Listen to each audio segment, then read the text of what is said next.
근데 자, 마이크가 한 세트가 28만 원, 저 삼각대가 56,000원. 그러네. 근데 한 번 사면 영구적으로 쓰는 거니까. 근데 그냥 저기를 하면 마이크 시스템이 안 되면 이 울리는 소리 때문에 이게 좀 전달력이 좀 떨어지더라고요. 그래서 마이크가 좋아. 자, 이제 봅시다. 오늘 할 거는 뭐냐면 원자에 대한 얘기야. 우리 이제 유영이 같은 경우는 물리화학을 선생님한테 다 같이 듣기 때문에 물리 시간에도 이게 나와요. 그러니까 이번 바뀐 교육과정 같은 경우가 2015 이제 또 교육과정 바뀐다. 지금 현재 중1들이 이제 바뀐 교육과정이다 보니까 근데 2015 교육과정에서는 이 물리하고 화학이 선택 과목이다 보니까 두 과목을 다 선택하는 학생이 별로 없을 것이라는 판단하에 이 원자의 구조가 중요하기 때문에 물리에도 원자의 구조를 넣어놓고 화학에도 원자의 구조를 넣어놓은 거야. 그러다 보니까 두 개를 다 듣는 학생은 이제 복습의 효과가 있는 것이지. 그래서 물리 같은 경우 하다 보면 원자의 구조가 나옵니다. 화학에서 이제 근데 바라보는 시각이 좀 틀려. 물리는 주로 핵을 바라보는 거고요. 화학은 원자과 전자, 최외각 전자의 장난이라 그랬지. 그래서 바깥의 전자의 상태를 들여다보는 거다. 그러려면 안에 핵의 상태도 알아야 되거든. 그래서 일단 기본적으로 우리 머릿속에는 원자의 구조 그러면 원자 안에 핵이 들어있고 그 핵 바깥에 주변에 전자들이 이렇게 자기 에너지 준위를 돌고 있더라라고 하는 거예요. 원운동하더라라고 하는 느낌으로 좀 알고는 있습니다. 그러면 그런 원자의 구조들이 어떤 역사를 바탕으로 해가지고 이렇게 밝혀지게 됐는지 다들 여기 나오는 사람은 다 거의 대다수가 노벨상 받은 사람들이야. 그래서 노벨상 받은 사람들이 어떤 원리를 이용해가지고 원자의 구조를 밝혀냈는지에 대한 얘기에 대한 문제입니다. 그거를 칠판 한 판에다 써줄 것이야. 현우는 여기 수업을 한번 들었나? 들었던 것 같은데, 그치? 아는 게 없어? 그럼 안 되는데?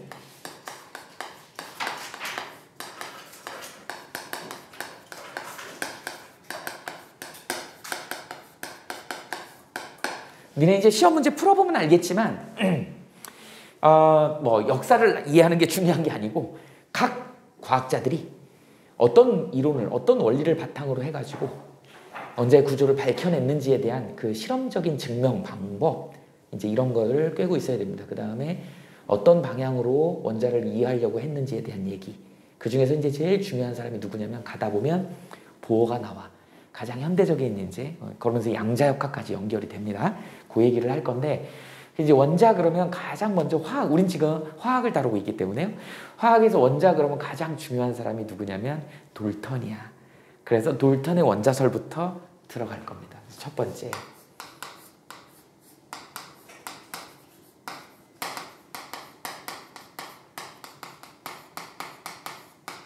돌턴의 원자부터 출발을 해볼게요.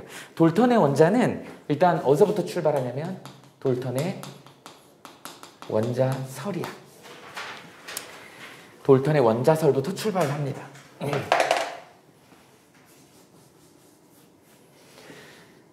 중학교 과학 시간에 배울 것이야.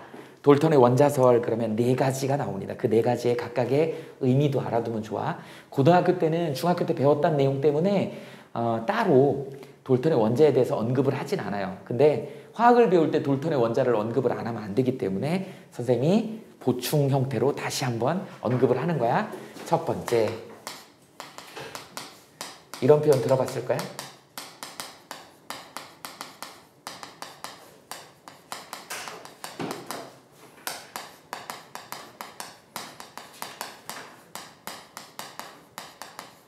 이렇게 얘기를 했습니다.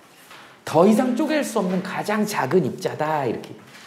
그런데 후대 과학자들이 이거는 수정하자 잘못됐으니까 지금 보니까 어떻게 되냐 막 핵도 쪼개지잖아. 양성자 중성자로 쪼개지고 양성자 중성자도 그 안에 막 조금 이따 써주겠지만 소립자 막 이런 애들로 나눠지잖아. 그러니까 더 이상 쪼갤 수 없다라고 하는 건 그때 당시에 과학기술이 발달하지 못했다라고 하는 거야. 근데 옛날 같으면 이런 사람들 그냥 쫓아내버렸을 것 같은데 후대 과학자들이 굉장히 좀 이렇게 뭐라 그래요? 되게 많이 봐주는 거야. 이건 수정 요소를 가하자, 수정하자. 잘못됐다. 근데 더 이상 작은 입자가 아니다. 소립자도 있고 이런 것들이 있다. 여기에 이제 뭐도 있어? 중성자도 있고 양성자도 있고 또 얘네들을 구성하는 소립자들이 있기 때문에 이게 핵이거든. 핵 속에 이런 애들이 들어있잖아. 그러다 보니까 원자설이 잘못된 거야. 그래서 현대 과학자들은 자, 돌턴의 원자설에서 저 1번 항목은 수정 요소를 가하자. 굉장히 좀 관대한 그런 상황이다. 왜 관대하냐면 돌턴이 원자설에서 이 화학의 발전에 빼놓을 수 없는 법칙들을 한 3가지를 발견한 사람이기 때문에 이 사람의 역사를 무시하면 안 되는 거야. 그래서 굉장히 관대할 수밖에 없더라. 자, 그 다음에 2번째.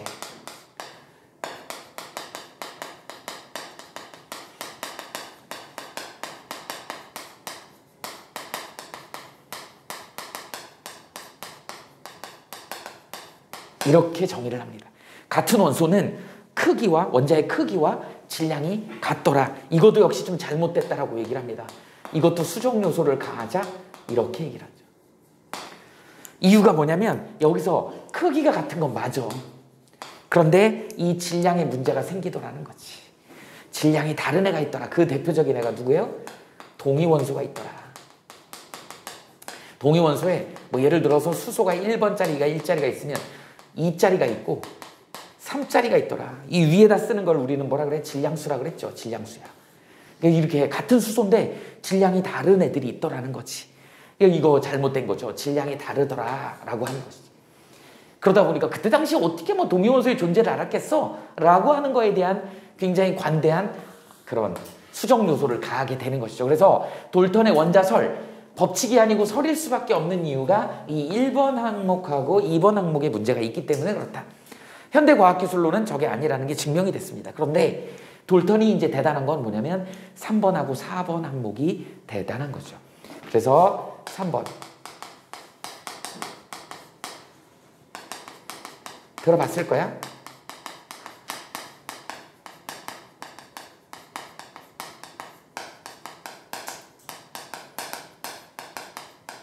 새로 생겨나거나 없어지지 않더라. 새로 생겨나거나 없어지지 않더라. 유명한 법칙이 나오게 됩니다. 얘를 뭐라 그래? 들어봤을걸? 질량 보존의 법칙. 너무나 유명한 법칙입니다. 질량 보존의 법칙. 니네 중학교 때는 뭘 배우냐? 이런 거 배우지 않니? 수소하고 산소하고 반응해서 물이 이렇게 생기죠. 이거 4g 반응하면 얘가 32g 반응하면 얘가 36g 반응하는. 그래서 이거 2개 더하면 이렇게 되더라. 반응물하고 생성물의 질량의 합이 같더라. 새로 생겨나거나 없어지지 않더라. 라고 하는 유명한 법칙, 질량 보존의 법칙을 만들게 된 겁니다. 그 다음에 4번째. 우리가 이제 화학 반응이라고 하는 건 화합물을 새롭게 형성하는 거잖아. 화합물 형성 시에 일정한 질량비로 반응하더라. 이렇게 얘기가 된 거죠. 이걸 우리는 뭐라 그런다? 일정 성분비의 법칙이라고 하는 화학에서 너무너무 중요한 이런 법칙을 발견하게 된 거지. 이게 돌턴의 원자설에서 다 나온 거야. 이렇게 된 겁니다. 방금 얘기했던 얘가 어떻게 되더라? 이렇게 해서 EH2하고 O2가 반응했더니 물이 2개가 이렇게 만들어지는데 얘가 몇 대 몇? 1대 8대 9라고 하는 질량비를 갖더라는 거지. 그래서 항상 반응식에 질량비 식이 저렇게 1대 8대 9를 성립시키더라라고 하는 게 일정 성분비의 법칙이에요. 그 다음에 여기는 나오진 않았지만 또 뭐도 발견했냐면 유명한 배수비례의 법칙이라고 하는, 지금 선생님이 써주는 건 고3 때 배우는 화투에 나오는 내용입니다. 화투에서 또 이게 나와. 이렇게 이 3가지가 원자설에 의거한 거야. 그래서 원자설을 통해 가지고 법칙이 3가지나 나온 거야. 선생님 배수비례 법칙이 뭔가요? 뭐 이런 거야. NO, NO2, NO3, SO2, SO3, SO4 뭐 이런 식이지. 어떤 한 원소에 대해서 산소나 이런 것들이 붙을 때 저렇게 밑으로 배수로 붙더라는 거지. 이런 규칙을 배수비례 법칙이라 그래. 이걸 이제 돌턴의 원자설로 설명을 하게 된 겁니다. 참고로 나온 김에 하나 더 비교한 거 있어요? 이 원자설로 설명 안 되는 게 이제 분자설이 나오지. 그래서 분자설로, 이 원자설의 확장팩이야. 유명한 기체 반응의 법칙이라는 게 나와요. 그래서 이게 수소대 방금 예를 들었던 산소가 반응해갖고 물이 만들어지는 이런 반응이 있는데 이게 2대 1대 2로 반응하더라는 거야. 그래서 사람들이 무슨 생각을 했냐면 수소가 2개구나 원자설로 설명했어. 산소가 하나구나 라고 해서 물이 만들어지려면 이게 2개 만들어지려면 얘를 쪼갤 수밖에 없더라는 거지. 그래서 이렇게 해야지 2개의 물이 만들어지더라 라고 하는데 처음에 더 이상 쪼갤 수 없는 가장 작은 입자라 그러는데 쪼개고 앉아있잖아. 그러니까 원자설이 이게 말이 안 맞는 거지. 그래서 만들어진 게 분자설이라고 하는 게 나오게 된 거야. 그러니까 이걸로는 설명할 수가 없더라. 그래서 수소를 이렇게 표현한 거예요. 수소를 이렇게 2개를 표현한 거야. 산소를 이렇게 표현한 것이지. 그러다 보니까 물이 어떻게 만들어진 거예요? 이렇게 2개가 만들어지더라는 거지. 이렇게 된 거야. 이게 기체 반응의 법칙입니다. 그래서 이때부터 이제 드디어 분자라는 개념이 나오게 된 거야. 그래서 수소를 H라고 이렇게 썼는데 이제 이렇게 쓰지 말고 수소를 H2라고 하는 분자로 2개를 쓰고 얘는 O2라고 쓰고 얘를 H2O 이렇게 쓰기로 한 거야. 이게 바로 뭐다? 분자설이다. 그래서 원자설로 기체 반응의 법칙이 설명이 안 되다 보니까 저걸 설명하기 위해서 분자라는 개념을 도입하게 된다. 그러다 보니까 몇 대 몇 대면 2대 1대 2라고 하는 이 부피비, 개수비, 몰수비 이게 성립이 되더라. 우리 앞부분에서 저거 가지고 이제 개수비, 몰수비, 부피비, 분자수비 이런 거 했었죠. 이렇게 되더라. 이런 내용까지 연결이 되는 겁니다. 그러니까 화학에서 돌턴의 원자는 굉장히 중요한 원자설은 중요한 개념을 갖고 있다. 의의를 갖고 있습니다. 그런데 이 2개는 그때 당시에 기술은 안 됐다. 그래서 굉장히 관대하게 잘못됐지만 수정하자. 이유가 뭐겠어요? 이 3번하고 4번이 압도적인 법칙으로 만들어졌기 때문에 이걸로 벌써 3개의 법칙이 나와버렸잖아. 거기에 추가로 뭐까지 나왔어? 기체 반응의 법칙까지 추가로 만들어졌잖아. 이거는 이제 분자설에 의거한 거기 때문에 이런 역사를 좀 알아두시면 됩니다. 이게 돌턴의 원자. 이렇게 정리가 됩니다. 자, 이제 요거는 우리 이제 화학원에서는 그렇게 시험 문제 많이 안 나와요. 그러나 기본이기 때문에 알고 있어야 돼요. 이제 2번째, 톰슨의 원자부터가 우리가 이제 원자 구조를 밝혀내는 시험 문제로 많이 나오죠. 여기는 이제 톰슨의 원자.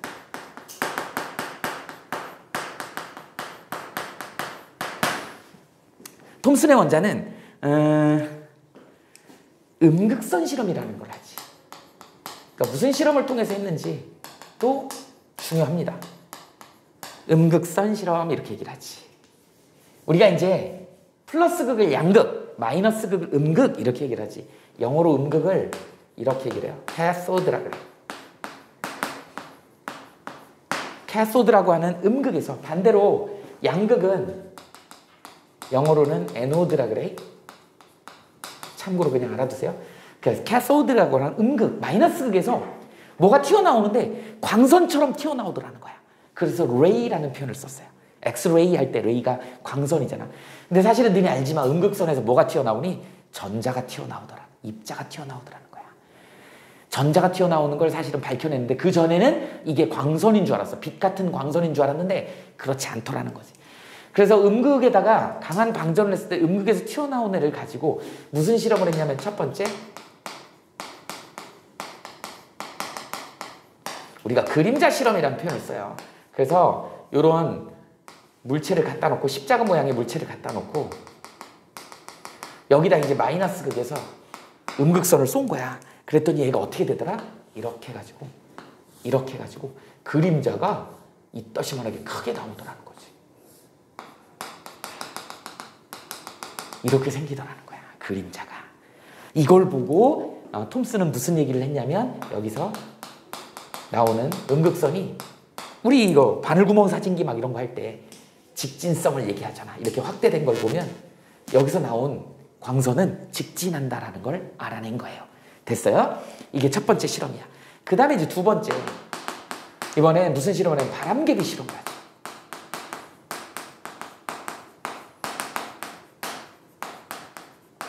금박 실험이야. 금을 얇게 피면 되게 얇게 펴지거든. 그래서 금을 얇게 펴갖고 이렇게 바람개비처럼 만든 거예요. 이렇게 해갖고 이 사이에 센터에다가 축을 다는 거야. 이렇게. 그래서 뭐 이런 식으로 이렇게 돌아가게끔 만든 거야. 물레방아처럼, 바람개비처럼. 이렇게 해놓고 여기서 이제 어떻게 된다? 마이너스 극에서 음극선을 쏜 거예요. 음극선을 이렇게 쐈어. 아, 그랬더니 얘가 어떻게 돼? 바람개비가 핑글핑글 돌더라는 거야. 이쪽 방향으로 한쪽 방향으로 돌더라는 거지. 이 얘기는 무슨 얘기야? 저기서 무슨 알맹이가 와서 부딪혔다는 얘기잖아. 그죠? 알맹이가 부딪힌 거. 그래서 우린 얘를 뭐라 그래? 입자성을 갖고 있다. 또 뭐예요? 얘 입자가 질량을 가지고 있더라라고 하는 거를 알아낸 겁니다. 이게 이제 바람개비 실험을 통해서 톰슨이 밝혀낸 거야. 자, 그 다음에 이제 세 번째. 무슨 실험을 하죠? 전자기장 실험을 하죠.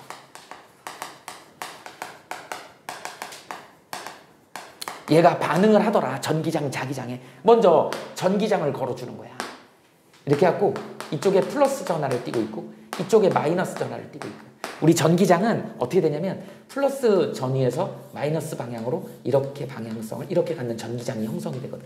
우리 나중에 물리 2에서 배우는데 이런 전기장을 E라고 이렇게 표현합니다.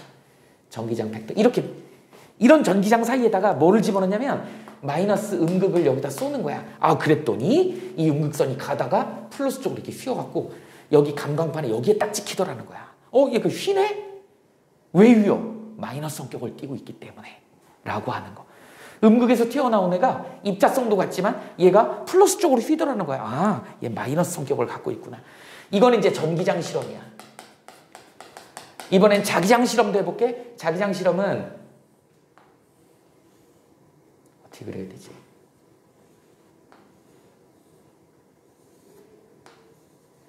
아, 이 선생님 이럴 줄 알았으면 미술학원을 다니는 건데. 아, 이게 제일 어려워, 입체적으로 그리기가. 짜잔. 짜잔. 뭐 이렇게 합시다. 말굽자석처럼 보여요? 말굽자석이라고 합시다, 그냥. 이렇게 돼서 여기가 지금 예를 들어서 N극이고 이쪽이 S극이면 우리가 자기장은 N극에서 S극으로 이렇게 되거든.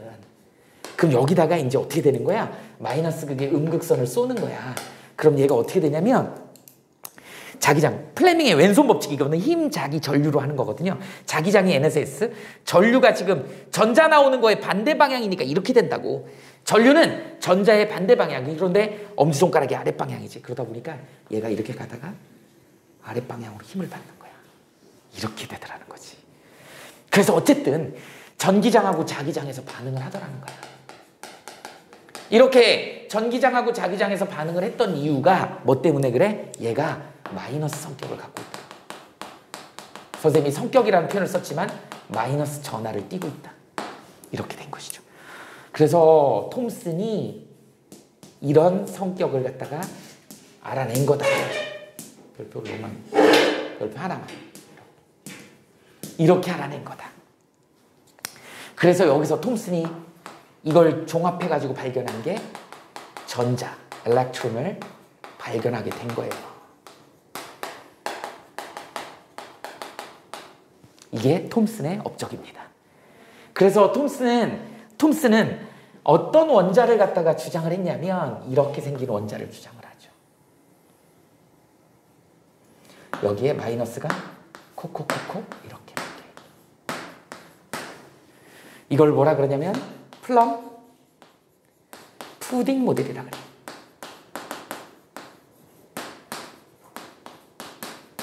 너네 푸딩 알잖아. 과일 젤리 흔들리는 거 있잖아요.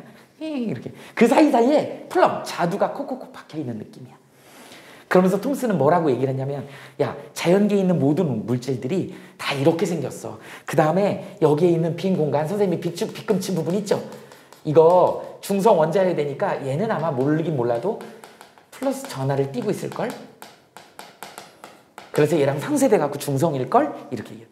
그래서 할아버지 그 마고자 저고리에 있는 단추 있잖아요. 그 보석. 호박이라고 하는 보석이 있어. 그게 나무 수액이 굳어져서 된 보석이거든. 그거를 실크 비단으로 막 문지르잖아? 그러면 마찰전기가 생겨요. 이거 봐! 얘네 이렇게 뭐 건드리니까 이 안에 있는 전자가 튀어나오는 거야. 그 사람들이 오 그러네? 그래서 톰슨의 원자 모델은 이렇게 플럼 푸딩 모델이어서 원자 내에 전자들이 콕콕콕 박혀있고 그걸 중성화시키는 플러스 전하가 골고루 퍼져 있더라. 그리고 얘를 문지르면 전자가 튀어나오더라. 이렇게 원자의 모형을 갖다가 제시를 하게 된 겁니다. 이게 바로 톰슨의 원자. 그래서 톰슨의 원자가 만들어지게 된 배경, 이런 과정들을 알고 있어야 된다. 그 다음에 이제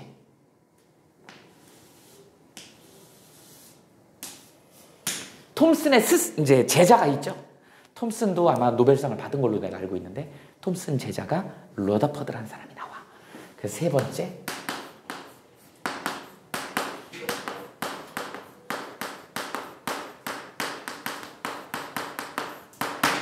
러더퍼드의 원자는 이 사람은 또 무슨 실험을 하냐면 알파 입자 산란 실험을 합니다.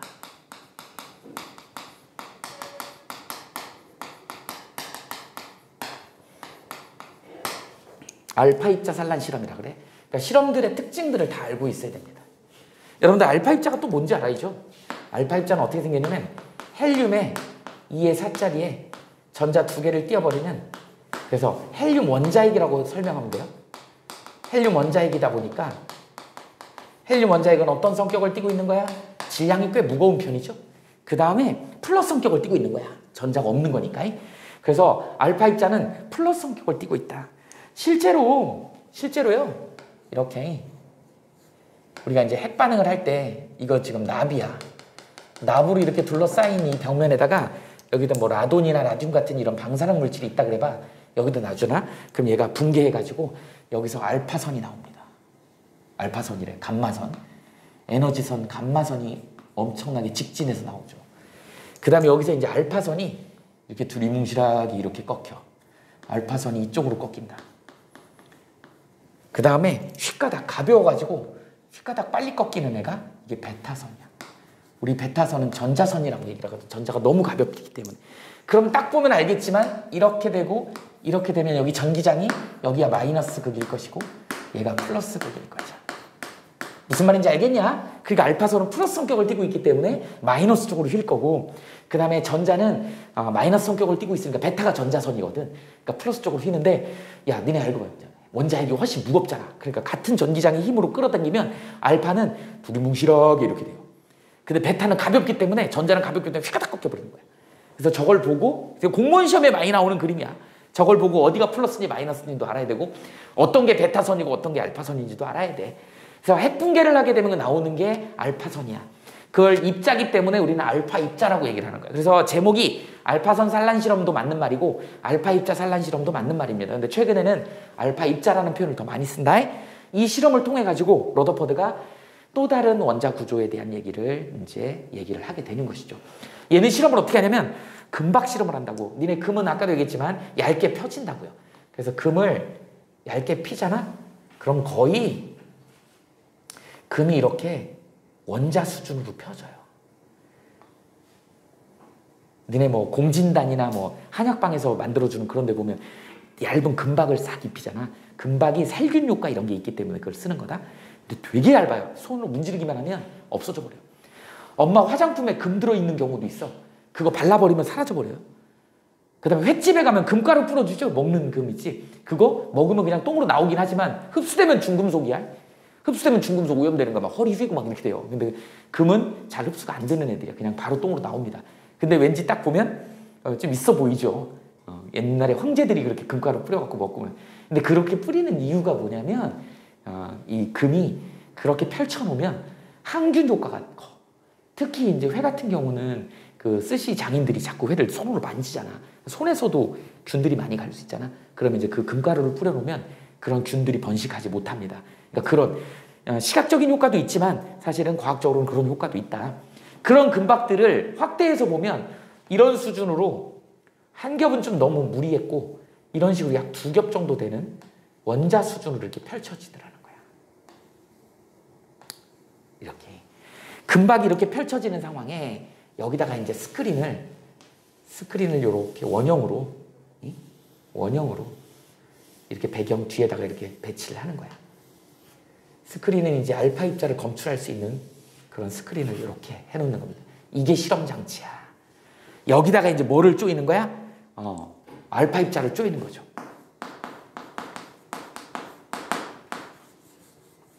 핵 붕괴 해가지고 저 알파 입자를 여기다가 이제 장치를 하면 되겠지. 아, 그랬더만 이 알파 입자가 그대로 직진해서 지나가더라는 거야.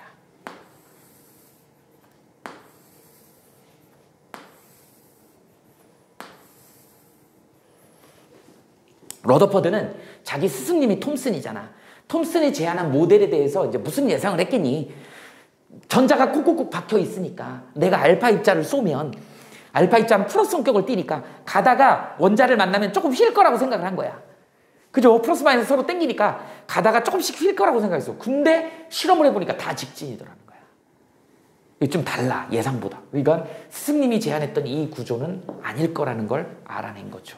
이 실험을 통해 갖고. 근데 심지어는 어떻게 된다? 가던 놈이 각도가 심하게 꺾이는 이런 미치미치하는 애들이 있더라는 거야. 심지어는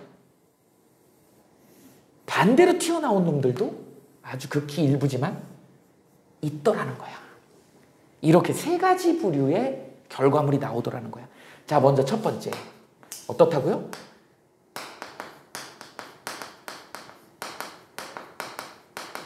어떻게? 이 직진이란 말이 되게 중요합니다.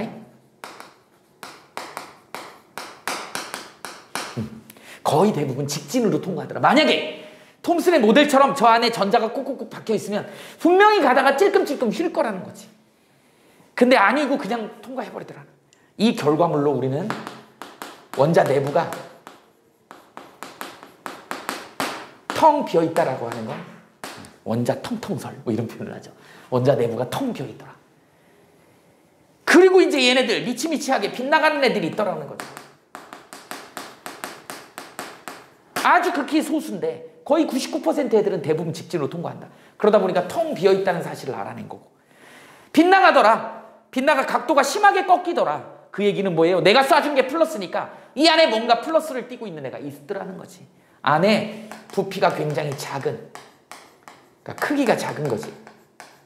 뭔가의 존재가 있는데 걔가 플러스 성격의 어떤 입자가 있을 것이다 라고 생각을 한 거야. 그 다음에 세 번째, 정반대편으로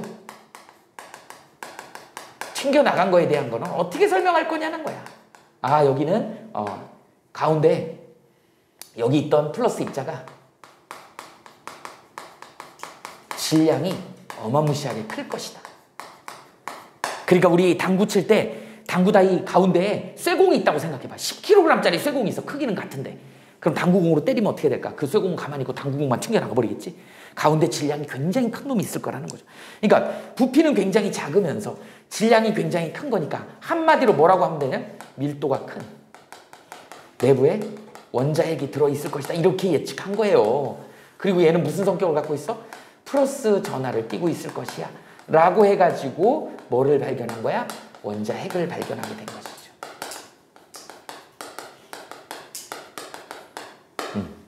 이게 바로 러더퍼드의 원자다. 러더퍼드는 그럼 모델을 제시해야 될 거 아니야. 무슨 모델을 제시했겠어요? 가운데 플러스 원자핵이 굉장히 작은 애가 있고 속은 텅 비어있고 그 바깥에 전자가 이렇게 돌고 있는데 어떻게 하고 있다? 원운동을 하고 있다 라고 얘기를 한 겁니다. 원자는 자, 특정한 거리, 아니요, 거리라고 얘기하면 안 되고 그냥 원운동을 하고 있다. 마치 행성 궤도 법칙처럼, 그죠? 우리 태양이, 지구가 태양 주변을 도는 케플러 법칙이지. 마치 그것처럼 원자핵을 중심으로 해서, 그러니까 미시세계하고 거시세계가 좀 비슷하더라, 유사하더라. 그 뒤로 이제 뭐 프랙탈 이론 막 이런 것도 만들어지기도 했고 그런데 어쨌든 이런 내용입니다. 이렇게 해서 러더퍼드의 원자. 그래서 이제 모델이 이런 모델이 원운동하는 모델을 제시하게 된 거야. 그래서 이 실험 과정에 대한 것들이 시험 문제 한 문제씩 나옵니다. 별표로 하면 톰슨도 별표 2개, 그 다음에 러더퍼드도 별표 2개. 근데 보어는 다음 시간에 또 다시 하나 더 할 건데 이제 일단 여기서는 네 번째 보의 모델이죠. 보의 원자.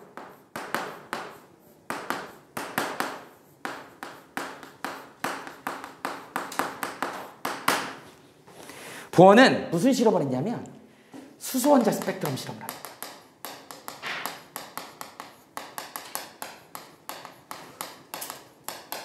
요거는 이제 다음 장에서 또 설명을 할 것이야. 보어는 따로 설명을 해야 돼. 수소원자 스펙트럼 실험을 하죠. 보어는 러더퍼드의 제자야. 러더퍼드가 그때 당시에 이제 뭐 노벨상도 받고 원자 구조가 이렇다고 얘기를 했으니까. 그런데 보어는 이제 뭐라고 얘기를 했냐면 수소원자 가지고 강한 방전을 해가지고 거기서 나오는 방출선을 스펙트럼으로 찍어봤어. 그랬더니 이렇게 빨주노초 파남보 이런 식으로 선 스펙트럼 이렇게 나오더라는 거야. 이런 결과를 얻어낸 거야. 이걸 우리는 다른 말로 뭐라 그래요? 선 스펙트럼이다. 우리 연속 스펙트럼의 반대거든. 그러니까 무슨 스펙트럼이야? 불연속 스펙트럼. 이렇게 앞으로 선 스펙트럼이 나왔다는 얘기는 불연속이라는 의미거든. 이 불연속을 다른 말로 뭐라고 한다? 우리는 양자화되어 있다. 이런 거야. 양자역학이 바로 여기서 나온 말이야. 앞으로 이제 양자라는 말이 좀 어려운 말인데 양자 그러면 뭐예요? 불연속이다. 에너지가 불연속이다. 에너지가 띄엄띄엄이다. 이렇게. 대나무 종류 중에 대나무 한 마디를 퀀텀이라고 하는 대나무가 있어요. 모소대나무라고 유명한 대나무가 있는데 대나무가 어때요? 땅속에서 한 7년 8년 동안을 뿌리로 존재하는 거야. 영양분을 막 응축하고 있다가 어느 순간에 우후죽순이라고 그러잖아요. 어느 순간에 자기가 밖에 나가야 되겠다 그러면 갑자기 순이 쫙 해갖고 비 온 뒤에 순이 확 자라. 그래놓고 쭉쭉쭉 자라는데 그 한 마디가 막 한 시간에 몇 마디씩, 한 시간에 막 한 마디씩 생기는 거야. 그러니까 쭉쭉쭉 자라는 거야. 그러니까 그 마디가 되게 반듯한 거지. 이게 대나무의 특징이다. 그래서 그 한 마디를 영어로 퀀텀이라고 하고 그거를 우리말로 번역해 놓은 게 양자화되어 있다. 그 양자화가 뭐예요? 불연속이다. 에너지가 띄엄띄엄 있다. 이런 뜻이거든. 그러다 보니까 자연도 이렇게 띄엄띄엄한 양자화로 되어 있기 때문에 여러분들도 양자화되어 있어요. 오늘 공부 5시간 더 한다 그래갖고 내일 성적이 확 오르지 않아. 오늘 5시간 더 했으면 내일 4시간 더 하고 내일 3시간 더 하고 오늘 또 모레 또 6시간 더 하고 그게 쌓이고 쌓이다 보면 성적이라고 하는 건 이렇게 절대 올라가지 않습니다. 이렇게 가다가 한 번에 퉁 튀는 거야. 가다가 한 번에 퉁 튀는 거야. 이런 게 필요한 거야. 인생살이도 그렇고 공부도 그렇고 니네가 어떤 업적을 달성하려고 할 때 부단한 노력이 필요한 거야. 니네는 여기 확대해서 보면 여기서 막 이러고 있죠? 여기서 막 올라간 거 성적 올랐다고 니가 떨어졌다고 하지. 아니야. 튀는 부분이 생겨. 이걸 경험해야 돼. 이게 진짜 성적 향상의 맛이에요. 그러면 이 과정을 힘든 과정이겠지. 이 과정을 알기 때문에 한 번 경험만 하면 이 과정은 쉬워지는 거야. 그럼 그 다음 올라가는 건 되게 쉬워져요. 이렇게 되는 거야. 그러니까 선생님 수업도 마찬가지잖아. 선생님하고 수업할 때 처음 보면 한두 번만 참으면 되는데 한두 번을 못 참아가지고 다 그만두고 그래. 어렵다고. 그러면 걔는 평생 화학원, 뭐 물리원 못해. 어려워서 그걸 못 넘어가는데? 어쨌든 버텨갖고 그걸 넘어가야 돼. 한 번만 그 문지방을 딱 넘어가면 그 다음부터는 아 내가 성취감도 있고 나는 충분히 할 수 있어 라고 하는 자신감도 있는 거고요. 그리고 이제 방법도 알아줘. 그러면 시간도 축소할 수 있어. 인생이 그렇습니다. 이게 꼭 공부 말고 돈 버는 것도 똑같고 다 똑같아요. 그 과정이 되게 중요하다. 그래서 항상 여러분들이 이제 앞으로 어른이 돼서도 인생에서 걸림돌이 생기거나 좀 이렇게 주춤할 때가 있어. 살다 보면. 그럴 때 오늘 선생님한테 수업 들었던 이 내용. 아, 우리는 에너지가 양자화되어 있기 때문에 지금이 나를 힘들게 하는 시험하는 과정이구나. 좀 버텨보자. 분명히 향상되는 부분이 있을 거야. 항상 계단식으로 이게 있거든. 이거 한 번만 경험을 해보세요. 그럼 그 다음에는 술술술술 풀리게 되어 있다. 그럼 또 어느 정도 상위에 올라가서 또 걸림돌이 있겠지. 또 같은 방법으로 해결해 나가는 거야. 이런 식으로 해결해 나가다 보면 여러분들이 이제 성공자가 될 수 있는 거예요. 이게 양자역학이라고 하는 되게 유명한 거에 기반을 하는 이론이다. 그러니까 우리 인간도 자연의 일부기도 하고 과학이잖아요. 이렇게 된다. 그게 양자화다. 그러니까 양자역학이라고 하는 게 어려운 게 아니야. 앞으로 양자화다 그러면 불연속이다. 그러니까 왜 보어가 이런 얘기를 했냐면 이거예요. 자, 자기 아무리 스승님이지만 러더퍼드의 원자에 문제점이 있었어. 이거 주관식 서술형 같은 걸로도 자주 등장을 하거든. 자, 문제점이 뭐예요? 이게 문제점이야. 그냥 무턱대고 원운동한다고 하는 게 문제점이었어요. 그러니까 뭐냐면 핵을 발견했지? 핵 주변에 전자가 빙글빙글 돈다 그래서. 근데 플러스하고 마이너스 서로 끌어당기잖아. 끌어당기니까 얘가 원운동을 하게 되면 빙글빙글 돌다 보면 끌어당기니까 안에 구심력으로 끌어당기니까 안으로 띡 붙어. 이 세상에 있는 원자들이 원자에게 전자가 붙어있는 애들은 없더라는 거야. 근데 이 이론에 따지자면 전자가 원자에게 띡 하고 붙어 있어야 돼. 근데 세상에 그런 원자가 없어. 이씨 뭐지? 그러면 스승님이 잘못 얘기한 거잖아. 원운동이 아니잖아. 그래서 원운동이 잘못됐다라고 얘기를 한 거야. 그리고 만약에 이렇게 했을 때 스펙트럼을 찍으면 스펙트럼의 결과가 어떻게 나와야 되냐면 안에서 계속 끌어당기니까 일정하게 안으로 낮아지면서 밖으로 에너지를 일정하게 방출을 할 거란 말이지. 그러면 에너지 이 스펙트럼이 어떻게 나와야 돼? 연속으로 나와야 돼. 연속 스펙트럼이 나와야 돼. 연속 스펙트럼이 나와야 돼. 컬러풀하게. 만약에 이게 원운동을 통해 갖고 이렇게 안으로 뜨면서 밖으로 에너지를 방출했다 그러면 연속이 나오냐? 아니더라는 거야. 실험을 해봤더니 수백 번 해봤더니 선 스펙트럼, 즉 부연속이 나오더라는 거야. 아, 그러면 러더퍼드 교수님은 잘못됐구나. 그래서 보어가 이제 새로운 뭐라 그랬어?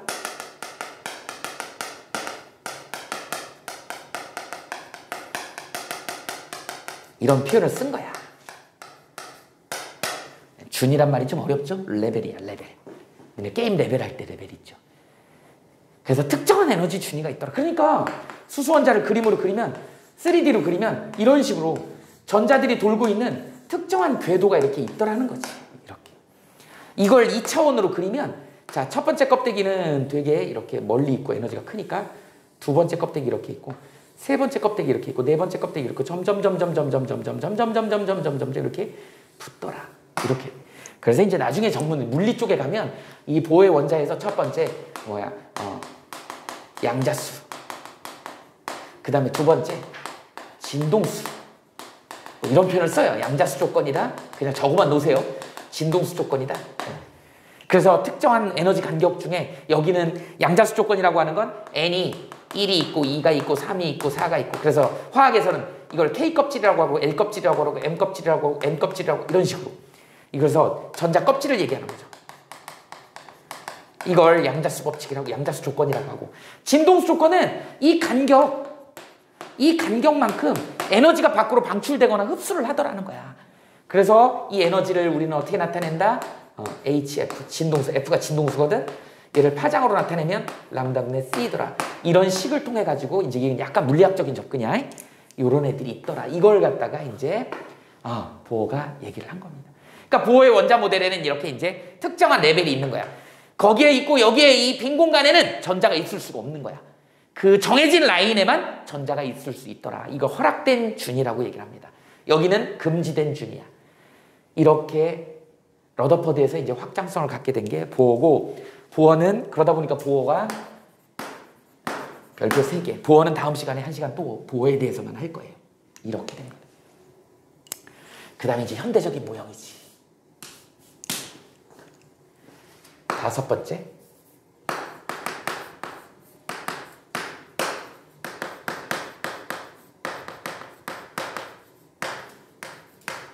원자의 현대적인 모형이다. 이제 실제로 얘를 갖다가 찍어보고 싶어서 수소원자를 갖다가 실제로 찍어봤어. 그랬더니 공간상에서 얘를 X축, Y축, Z축이라고 하면 어떻게 보이더라? 이렇게 보이더라는 거야. 수소원자니까 전자 하나잖아. 사진을 찍으면 전자 알맹이 하나가 나 여기 있네 이렇게 해줘야 되는데 찍어봤더니 구름처럼 보여. 그 전자의 속도가 거의 빛의 속도에 가깝다 보니까 카메라 셔터가 빛보다 빠른 애가 없거든. 그러니까 찰칵 찍으니까 얘가 많이 존재하는 쪽이 뿌옇게 이렇게 있더라는 거지. 그래서 얘를 우리는 뭐라 그런다?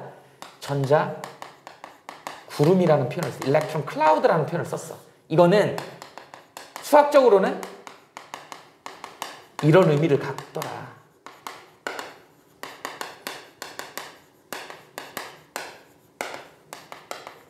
이렇게 된 거야. 전자가 발견될 확률로 표시가 된 거야. 그 확률이 약 한 90% 되는 애들. 그걸 이렇게 뿌옇게 색깔로 해놓은 거야. 그러니까 이 바깥에도 사실은 확률은 있는 거야. 근데 우리가 규칙을 90% 정도 되는 애를 그림으로 그리자. 이렇게 해놓은 거를 우리는 뭐라 그런다? 우리 오비탈이라고 합니다. 그래서 뒤에 가면 오비탈의 전자 배치 막 이런 걸 또 배우게 되는 겁니다. 그래서 앞으로는 전자 하나가 이렇게 배우는 확률이야, 확률. 이 확률은 지구 반대편에도 있어요. 되게 작지만 0.000000000 확률이 있다. 어디에나 전자가 발견될 확률은 있지만 이제 우리가 다루는 건 뭐야? 화학결합이지. 화학결합을 하기 위해서는 전자가 많이 뭉친 확률이 높은 애들끼리 결합을 할 거 아니야. 이게 이제 우리 오비탈의 전자 배치로 나중에 이제 연결을 합니다.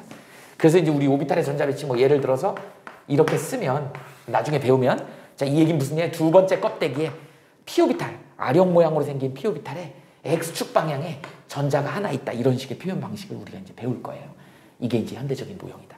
일단 원자 구조의 변천사는 이렇게 정리가 됩니다. 그래서 노트에다 이렇게 한번 정리를 해놓고 선생님이 별표로 보여줬지만 이게 세 개가 다 한꺼번에 시험 문제 나오는 게 아니고 수능에서는 이번에 이게 나왔으면 그 다음엔 이게 나오고 그 다음엔 이게 나오고 3월에 이게 나왔으면 6월에 이게 나오고 9월에 이게 나오고 뭐 이런 식이야. 그러다가 수능에서 하나 골라서 나옵니다. 근데 어려운 문제는 아니야. 이 내용만 알고 있으면 여기는 되게 쉬운 문제입니다. 이렇게 해서 원자가 변천하게 된 거다. 최근에는 어떻게 된다? 현대적인 모형은 확률이다. 그리고 그걸 오비탈로 나타낸다. 뭐 S오비탈이 있고 P오비탈이 있고 D오비탈이 있더라. S오비탈은 V형이고 P오비탈은 R형이고 D오비탈은 뭐 클로버형이고 이런 것들은 나중에 오비탈의 전자 배치에서 또 배울 것이다. 이렇게 하면 됩니다. 그리고 바로 이제 원자의 구조 들어갈 겁니다.